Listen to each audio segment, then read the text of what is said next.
The night my husband confessed he loved someone else, I laughed because his mistress was sitting right next to him, her hand in mine under the table. I guess I should have felt betrayed, but all I could think was how ridiculous it was that he thought he was the only one with secrets. The candlelight flickered between us, and I pressed my thumb into the soft flesh of her palm, daring her to flinch. He looked so proud of himself, like he'd won some kind of twisted game, and I almost felt sorry for him.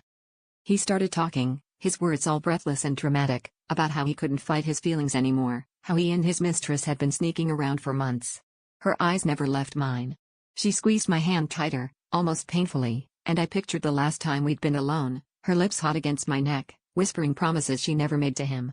I wondered if he'd notice how red her cheeks were, or how her nails dug crescents into my skin every time he called her the other woman. He was so caught up in his confession that he never noticed me sliding my foot along her ankle, didn't see the way her breath hitched. When he finally turned to her, expecting her to confirm his story, to leap into his arms, she just stared at him like he'd grown a second head. It was almost beautiful, the way her mask slipped for a second and she looked at me, really looked, panic and longing tangled together. I let go of her hand, stood up, and told him he could have her if he wanted. But she didn't move. She just sat there with her hands shaking and her eyes locked on mine, and I realized the real betrayal wasn't between the three of us at all, it was the way I'd let myself believe I could have both of them, and not end up completely alone.